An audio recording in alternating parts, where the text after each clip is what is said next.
Namaste, dear friends and readers. Today we will be chanting a Hanumat Kavacha that is given in the Narada Purana. This Hanumat Kavacha is given in the Purva Bhaga of Narada Purana in the third pada of Brihadupakhyanā. This is given in the chapter 78. This is a conversation between Sanat Kumara and Narada.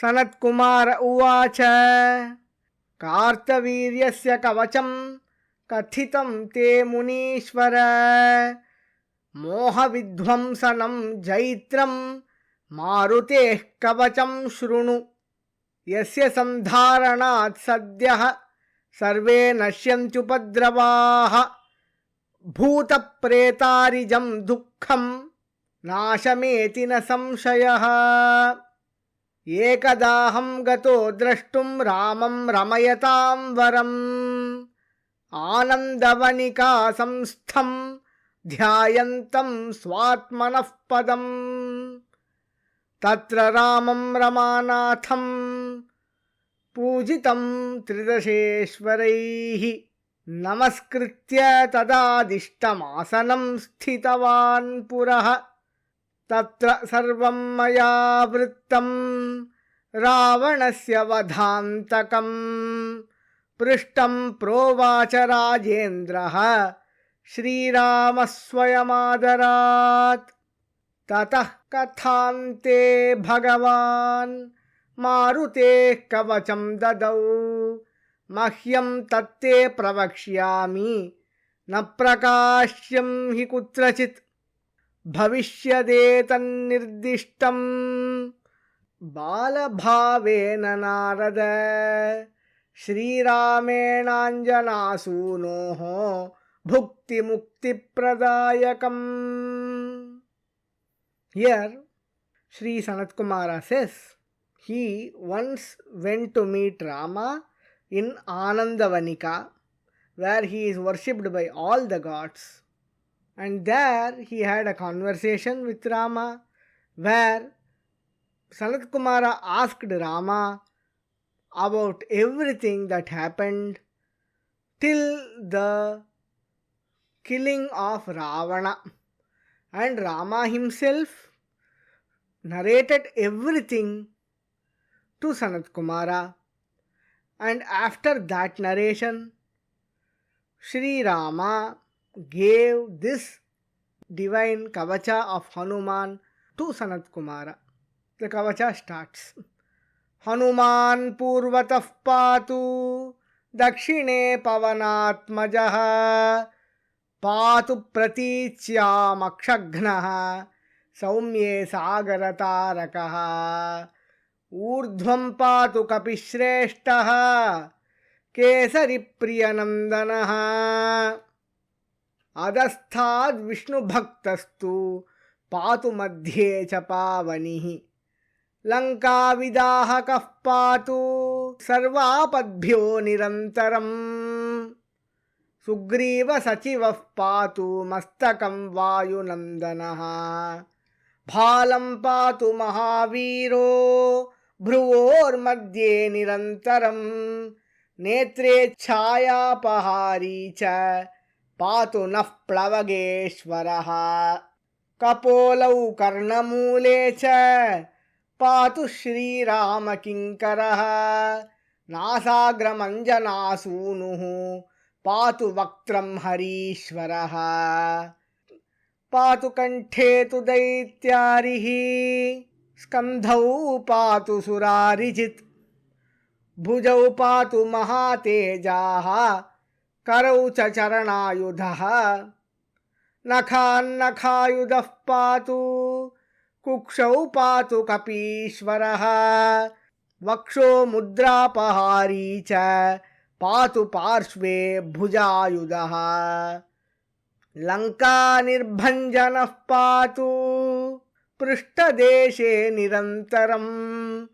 नाभिं श्रीरामभक्तस्तु कटिं पात्वनिलात्मजः गुह्यं पातु महाप्राज्ञः सक्थिनी अतिथिः प्रियः ऊरू च जानुनी पातु लङ्काप्रासादभञ्जनः जङ्घे पातु कपिश्रेष्ठो गुल्फौ पातु महाबलः अचलोद्धारकः पातु पादौ भास्करसन्निभः अंगानि पातु सत्त्वाढ्यः पातु पादाङ्गुलीः सदा मुखाङ्गानि महाशूरः पातु रोमाणि चात्मवान् दिवारात्रौ त्रिकालेषु सदा गतिसुतोऽवतु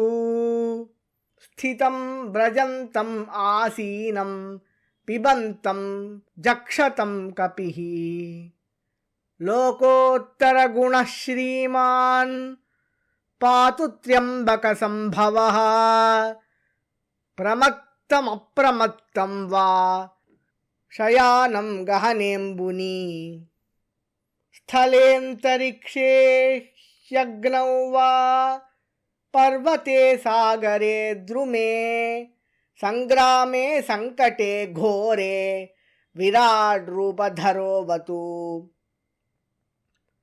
डाकिनी शाकिनी मारी कालरात्रिमरीचिकाः शयानं मां विभुः पातु पिशाचोरगराक्षसीः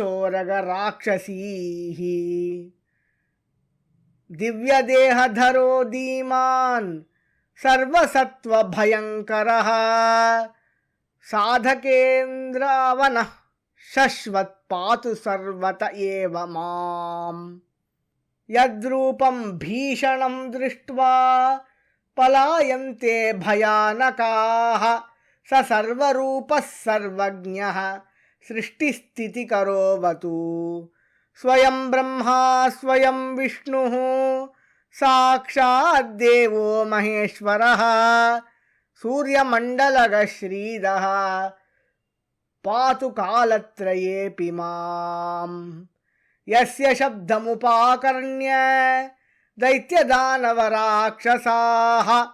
देवा मनुष्यास्तिर्यञ्चः स्थावरा जङ्गमास्तथा सभया भयनिर्मुक्ता भवन्ति स्वकृतानुगाः यस्यानेककथाः पुण्याः श्रूयन्ते प्रतिकल्पके सोवतात् साधकश्रेष्ठं सदा रामपरायणः वैधात्र प्रभृति यत्किञ्चिदृश्यतेत्यलम् विद्धि व्याप्तं यथा कीशरूपेणाञ्जननेन तत् यो विभुः सोऽहमेषोऽहं स्वीयः स्वयमनुर्बृहत् ऋग्यजुः सामरूपश्च प्रणवस्त्रिवृदध्वरः तस्मै स्वस्मै च सर्वस्मै नतोऽस्म्यात्मसमाधिना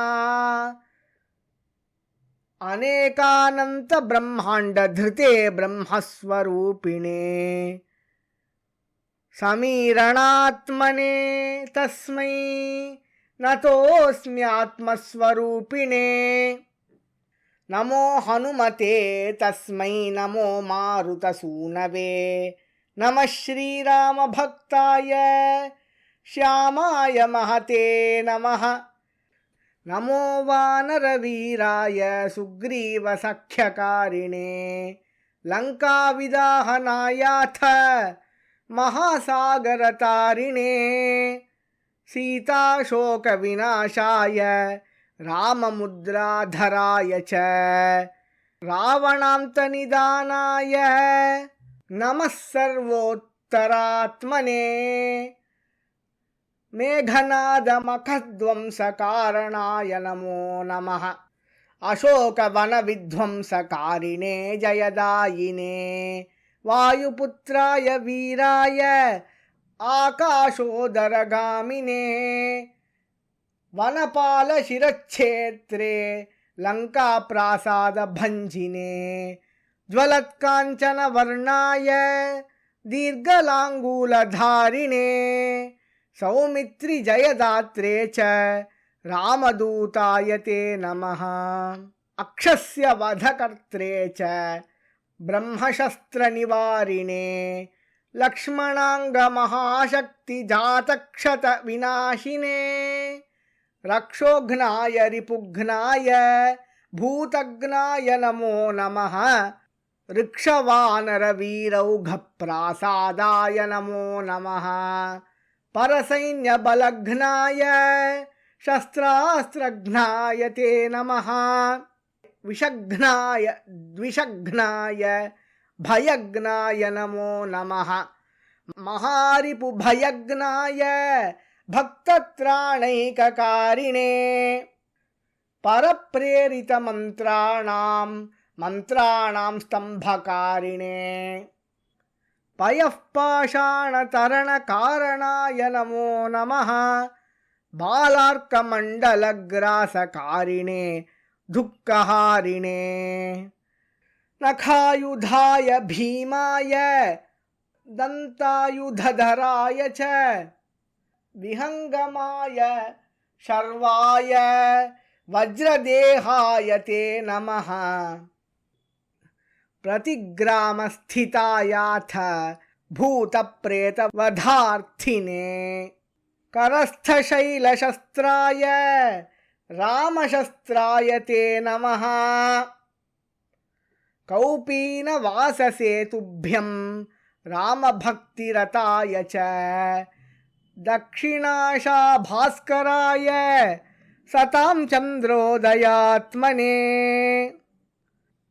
कृत्याक्षतव्यथाघ्नाय सर्वक्लेशहराय च स्वाम्याज्ञा पार्थसङ्ग्राम सख्यसञ्जयकारिणे भक्तानां दिव्यवादेषु संग्रामे जयकारिणे किल्किलाबुवकाराय घोरशब्दकराय च सर्वाग्निव्याधिसंस्तम्भकारिणे भयहारिणे सदा वनफलाहारसन्तुष्टाय विशेषतः महार्णवशिलाबद्धसेतुबन्धाय ते नमः। इत्येतत् कथितं विप्र मारुतेः कवचं शिवं यस्मै कस्मै न दातव्यं रक्षणीयं प्रयत्नतः अष्टगन्धैर्विलिख्याथ कवचं धारयेत्तु यः कण्ठे वा दक्षिणे बाहौ जयस्तस्य पदे पदे किं पुनर्बहुनोक्तेन साधितं लक्षमादरात् प्रजप्तमेतत् कवचम् असाध्यं चापि साधयेत्। इति श्री बृहन्नारदीय पुराणे पूर्वभागे बृहदुपाख्याने तृतीयपादे हनुमत्कवच निरूपणं नाम 870तमोऽध्यायः। Let us discuss the benefits of this stotra. In the Purvapetika itself, sage Sanat Kumara says, this armor hymn, Kavacha Stotra of Maruti, son of Vayu, destroys delusion and grants victory, by wearing which or keeping which in mind and heart, all kinds of troubles are destroyed immediately. Sorrows caused by negative energies like Bhuta and Preta and enemies are also destroyed. And in the Parashruti, he says, thus, this Kavacha that is very auspicious have been told to you. This should not be given to anyone. That means this should not be given casually to anyone. It should be given only to people who are devotees of Hanuman. A guru must test the devotee before giving it. That is what it means. and this should be preserved with all efforts. One who wears the kavacha written with 8 fragrant materials known as Ashtagandha and wears it on his neck or on his right arm attains victory in every step. If this hymn is practiced and chanted with respect and devotion for 100,000 times, 1 lakh times, then the practitioner can do prayogas with this hymn, like applying various methods and rituals to attain various things and benefits. That is what this Palashruti says. Thank you for listening.